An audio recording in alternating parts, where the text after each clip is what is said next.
Ladies and gentlemen, the goose is loose. I thought I'd give you a quick update. We've done a little bit with this channel since we started it. We came up with what our idea was for 8th edition. We got all excited about building Tau. I showed you some of the early Tau models. We went to Warhammer World and we got the day of launch and we got fired up for 100 different armies. We looked at some Forge World models. We thought about lots and lots of different things that we could do. We met some of the design team and so on. Since then, we've unboxed all of our lovely 8th edition goodness, and I've sat and drooled and looked at my tactical objectives and my combat gauges and all the rest of it.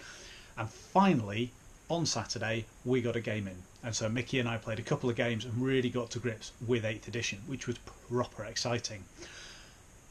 In the last few weeks, I've been toying with a lot of army ideas, as I tend to do, and I was pretty wedded to the Tau. I was very, very keen to be doing the Tau. But, as anyone who knows me knows, I tend to flip-flop on armies. And if you watch the Warhammer World video and you manage to get past the ridiculously long and unnecessary section in McDonald's, then you'll see me driving home, getting very excited. And I talk about a couple of things. I talk about a few things. I talk about Imperial Fists. I talk about the Inquisition. I talk about some Tau models and some Tau Forge World stuff. I got fired up for a lot of armies. And having played some 8th edition now and understanding what the profiles are, how they work, I'm even more fired up. But I've got this one nagging thought in the back of my head, and that nagging thought is around about a particular army that was a flash of inspiration to me at Warhammer World, and it was the reason I picked up the Imperium 2 book, and that was an Inquisitorial warband. So having an Inquisitor in a completely narratively drawn up army built around that lots and lots of different Imperial units, and it appeals to me for a number of reasons. As I said in the video from Warhammer World, I was a big fan of the Eisenhorn books, particularly because they took place away from the front lines of the war in the 41st millennium. They gave us some background on the types of things that happen in the Imperium and the role of an Inquisitor and someone who's all powerful. But also because of the sort of evolving nature of the story and the different people that you interact with in that story and the different people that you see, the different creatures and monsters and planets and so on. So I've had this inquisitorial idea in my head, and I've been throwing around the idea of an Imperial Fists army, especially with Primaris Space Marines. I've been really keen on getting the Tau to a good standard. If anything, I think the Tau are drifting towards the back burner for me, particularly after the game the other night. And the reason for that is not that I didn't enjoy playing them. They were a lot of fun. Not that I haven't enjoyed building them. They're some of the most fun models I've ever built. They come with brilliant options. They're probably the most detailed, realistic, WYSIWYG, what you see is what you get models, where you can model every last little bit of detail on them in terms of pistols and grenades and so on. But also they've got moving parts. The recon drone has a little burst cannon that flips out and flips back in again, which will make it quite easy to paint, but also really, really cool in terms of how you want to use it on the battlefield. So I love those models. And I enjoyed playing them. The fact that I lost had nothing to do with the fact that I'm slightly hesitant with the Tau. What does have a little bit of an effect on me is how they play. And I knew this from previous editions, but it was one of the reasons that for the new edition I wanted to go in with an army I'd never tried before. But they play on the table very much like I thought they would, which is they're not very good in close combat. They're very, very good in shooting. They're not particularly high in terms of ballistic skills, so they don't hit as often, but you can put marker lights on things which light things up and make them easier to hit. But a lot of their weapons are quite high strength. Even their basic weapons in the units are higher strength than Space Marine weapons and wound quite easily. So they're great fun to play. But 8th edition's very, very quick. I like a good bit of close combat. And when we played the Eldar Tyranid game later in the evening, and I was the Tyranids, and I have a Tyranid army knocking around, I really enjoyed that, because Gene Stealers just make a mess of things. They're quick now, because infantry doesn't all move at the same speed as it did in the old edition. Different models move at different speeds. Good close combat-y armies get into close combat and they get there quick, and some of them can do it turn one, first turn of the game, straight in your face. And the Tau sort of feel like you want to sit them back and shoot. And that's not quite true. There's a lot of finesse to them in terms of deep striking units, manta striking units, so that they come in somewhere randomly on the board at the end of a movement phase. So you can drop models in like I did with the crisis suits and have them plug a gap or take an objective. It's really exciting. But then there sort of feels like a come get me bro kind of moment, where you expect your opponent to march at you while you put down a withering hail of fire. And I quite like that narratively, but the way it plays in the tabletop doesn't really suit my style, which is gung-ho, straight out. You'll have seen if you watch the video that I took a strike unit, which is essentially a long-range sniper unit, and I threw them into some Terminators in combat to see what would happen, because I'm all about pushing forwards and seeing what happens. So I'm going to continue to do the Tau. I'm looking forward to painting them and getting them done, but they're not going to be my new army. And the main reason for that, the main reason they're not going to be the first army I take forwards in 8th edition, is because of my mate Dan. So hi Dan, thanks very much. He came up with a great idea. Why don't we all, and this is my gaming group, so there's a group of, I don't know, 12 or 15 of us, why don't we all buy a start collecting box and paint it up, build it, paint it up, and we'll play a game with it in a month's time. So it gives us a month to buy and build a start collecting box, which are Games Workshop's little boxes like I showed you for the Tau in the very first video, where you get a fantastic range and a fantastic value of models in a single box. And that really appeals to me for two reasons. One, I like the idea that everyone's starting on a level playing field, and part of the challenge was you need to start an army you've never done before. Okay, fair enough. I wasn't counting Tau in that because technically I'd done some Tau and I'd played some Tau at that point. And we decided that in order to make it fair for everyone, if people wanted to start an army that doesn't currently have a start collecting box, we're going to do a 25 power level game, which is about half the level of game that we played, like Mickey and I played on Saturday. So Dan came up with this idea, and it really appealed to me because having played on Saturday, I had a great time, but I felt massively ashamed that a lot of the models I played with weren't painted. A lot of mine were either just undercoated or bare plastic, and some of the stuff we played with of Mickey's had a single wash on it or was just undercoated. So the table looked fantastic, the setup was brilliant, the models let us down a little bit, and I really want a painted army. And what I've always said to myself is if I picked an army that I really, really liked, an army that I'm genuinely passionate about, that I would paint it 1 or 2 units at a time and grow it slowly. And that to me feels like it really fits this idea of an inquisitorial warband. So you've got your Inquisitor, who's the main character. He's the guy around which the whole force revolves. And then, depending on where he is in his story, depending on where he is in the universe, what he's fighting against, he has the right, as a member of the Inquisition, to requisition any units he wants. Any part of the Imperium owes fealty to the Inquisition. They have to do what the Inquisition says, because short of the Emperor, nobody can override their commands. So they can have access to the entire Imperial book. And I think there's a potential there for some Space Marines. There's potential for me to do some Imperial Fists and some Imperial Fist Primaris Marines at some point. There's a potential to do some Grey Knights, who are the demon hunting arm of the Inquisition, so that would be really good fun. There's a very elite army of Psychers in Terminator armour that do a load of damage. But what I really like is the idea of telling a story with this warband and growing it slowly, a few units at a time, with games in between and making sure everything's painted, really gives us a chance to do that. So the way I'm planning on doing it is starting with an Inquisitor, which I haven't actually done because I've not yet picked my Inquisitor. I've not picked his Ordo, which is the part of the Inquisition he comes from and the main enemy he hunts. I've not decided quite what I want to do with him. But I have picked a few other units, and the first one that I chose was the Start Collecting Box, because that was part of the challenge, for the Militarum Tempestus. And they are the really hard-hitting part of the Imperial Guard. They are the rock-solid guys, the best equipment, the most well-trained killers, the most rapid response strike vehicles. They're a very elite force, particularly if you want to buy a lot of them. They're extremely expensive, but the Start Collecting Box is phenomenal value. The models are lovely, and I love the blue and gold colour scheme that they come by by default on the box.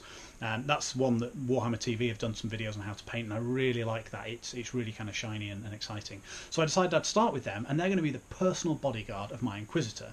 So to keep him safe, he's got the vehicle from the Militarum Tempestus, he's got some Tempestus Scions and a command squad, all of whom are there as his personal retinue to keep him safe in wherever he goes. And then from there we can grow, depending on what's involved in that warband, and what the story tells us based on where he goes. And I'm going to write a little narrative around him and how he meets the different people on his journey.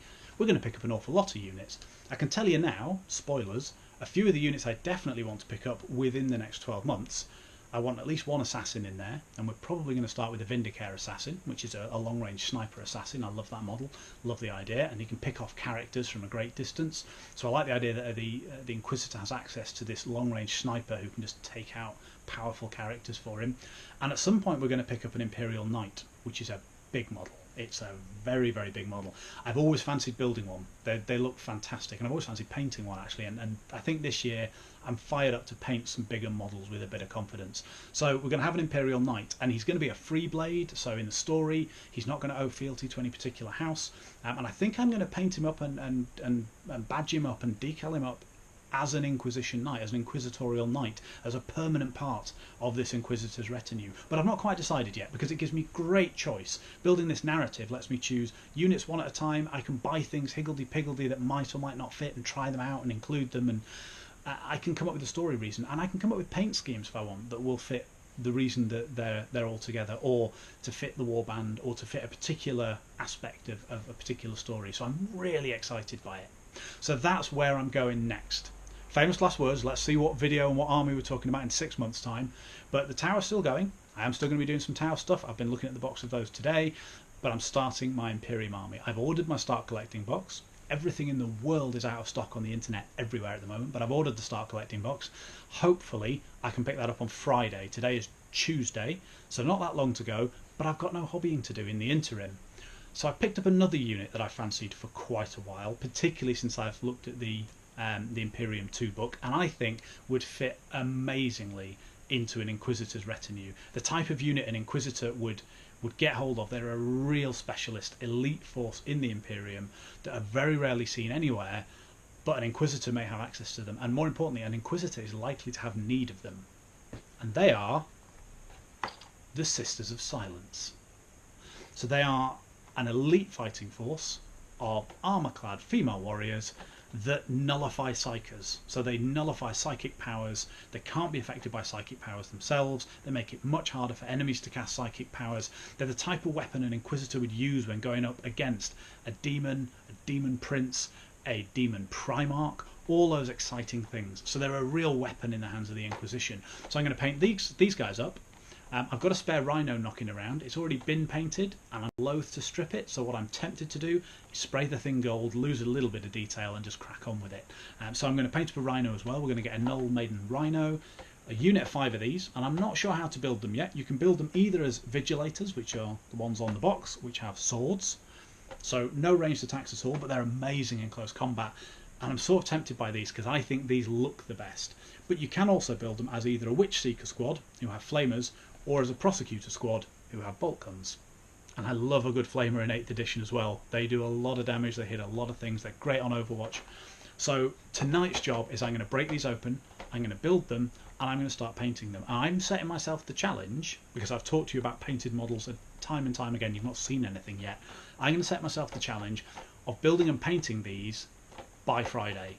So by the time I pick up my Imperial Guard, my Tempestus Scions, as the bodyguard for my Inquisitor, I want to have finished these, painted them, perhaps not based them, but got them painted to a good standard. And then that unit's done. Then I'm going to do the Tempestus Scions. And on the 6th of August, we're planning a game where we're going to bring 25 points, which for me, these guys in a Rhino, plus the contents of the box of the Tempestus Scions, is pretty much 25 power level. We're going to take that along and we're going to play a number of games together. And I'm hoping in that narrative, I can cement in my head what I want from my Inquisitor. Because the last decision, and what really should be the first decision, but the last decision I've got is, what do I want my Inquisitor to be? What part of the Inquisition do I want him from? Do I want him to be a Psyker or not? I quite like the idea of him being a militant anti-Psyker. The reason that he's got the Sisters of Silence is because he hates Psykers and psychic powers. But it might also be that as a Psyker, he recognises the power of the Sisters of Silence in inhibiting psychic powers, and he uses them as a weapon. And I can then have them narratively working on totally different edges of the board, whether it makes sense in game terms, because he doesn't want to be anywhere near them, but he has to use them to achieve his objective. There's a number of ways that I could sort of write this story. So I'm very excited. I'm pretty sure it's going to be an Inquisitor in power armour rather than an Inquisitor in Terminator armour. I quite like the idea that Inquisitors are still very much mortal humans. They're not Astartes, they're not Space Marines. They're vulnerable to being picked off and being killed, but they're out there on the front lines because they've got a dangerous job to do. But I can still arm him with all sorts of interesting weapons and armour. And so I'm going to look for the model I want first, I think. If I can find the model that speaks to me, that will start the narrative. But when I've got that down, I could either go with a well-known named character Inquisitor, and if I did that, it might be Kotiaz, who's a guy with a big hammer and a two-headed cyber eagle, also in gold armor, so would fit quite nicely with the Sisters of Silence, though he is a psyker. And there's lots of different ways I could look at that, or I could come up with entirely my own Inquisitor, and I kind of want to do that. I sort of want to write this tale of an Inquisitor that nobody knows, or that at least nobody knows yet, that people will get to know throughout his adventures in 8th edition 40k.